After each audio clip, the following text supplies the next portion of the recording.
Hello everyone, তোমরা সবাই কেমন আছো? আশা করছি সবাই খুব ভালো আছো, সুস্থ আছো। অনেক দিন পরে তোমাদের সামনে কিন্তু একটা ছোট্ট মিনি ব্লগ নিয়ে চলে আসলাম। আর এই ভিডিওটা কিন্তু ছিল জামাই ষষ্ঠীর দিনের। তো সকাল সকাল উঠে কিন্তু দেখতেই পাচ্ছ সব জিনিসপত্র আমি এক জায়গায় করে নিয়েছি যাতে আমার রেডি হতে সুবিধা হয়। সত্যি কথা বলতে বিয়ের পরে একটা জিনিস বুঝতে পেরেছি, যদি বাপের বাড়ি যাওয়ার কথা বলা হয় তাহলে কিন্তু ভেতরে একটা আলাদা এক্সাইটেডমেন্ট কাজ হয়।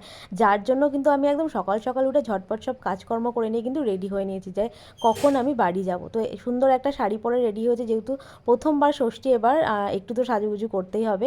এই শাড়িটা কিন্তু আমার বান্ধবী টুইঙ্কেল আমাকে গিফট করেছিল রিসেপশনে। তো এই শাড়িটা কিন্তু আমাকে এনে দিয়েছিল বেনারস থেকে। আর সাজুগুজুর মধ্যে সবথেকে যেটা ফেভারিট পার্ট সেটা হচ্ছে কাজল।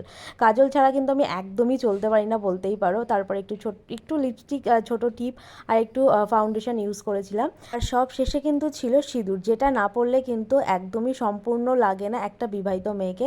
তো সেটা দিয়ে কিন্তু আমার পুরো সাজটাকে কমপ্লিট করলাম। কিন্তু আমরা একদম রেডি হয়ে চলে গেছিলাম বাড়িতে। আর আমার শ্বশুরবাড়ি থেকে বাপের বাড়ির ডিস্টেন্স মোটে 5 মিনিটের দূরত্ব। দেখো একদম বাক্স প্যাটটা নিয়ে চলে এসেছি কটা দিন থাকবো বলে। তারপরে কিন্তু শুরু হলো মার যে জামাইষষ্ঠীর নিয়মকানুনগুলো থাকে সেইগুলো। প্রথমে তো শুরু হলো সন্তুদাকে দিয়ে, যেহেতু সন্তুদা বাড়ির বড় জামাই। আর সন্তুদারের এক্সপিরিয়েন্স কিন্তু 13 বছরের হয়ে গেছে। আর এবার কিন্তু ছোটো জামাই যেহেতু প্রথমবার, ছোটো জামাই তো একটু লজ্জা লজ্জা পাচ্ছিল। আর মাঝের যে জামাই ছিলেন তিনিও কিন্তু বেশ কয়েকবার কিন্তু মার হাত দিয়ে বাটা নিয়েছেন। তো যা প্রথমে তো সন্তুদাকে করে, তারপর দুই বোনকে আশীর্বাদ করলো, হাতে বাটা দিল। এর পরের বাটাটা কিন্তু ছোট জামাই মানে সোনার হাতে দেবে মা। আর সোনা যবে থেকে বুঝতে শিখেছে তবে থেকেই কিন্তু ওকে ওরকম সুন্দর করে বাটা সাজিয়ে জামাই আদর করা হয়। তো দেখো সুন্দর করে কিন্তু সানগ্লাস পরে বসে পড়েছে আমাদের ছোট জামাই রাজা। আর এবারে জামাই ষষ্ঠীটা আমাদের একদম ছিল পরিপূর্ণ, সবাই মিলে ভীষণ মজা করেছি। তোমাদের ভিডিওটা দেখতে কেমন লাগলো অবশ্যই জানিও। ভালো লাগলে কিন্তু একটা লাইক আর একটা কমেন্টস কিন্তু অবশ্যই করো।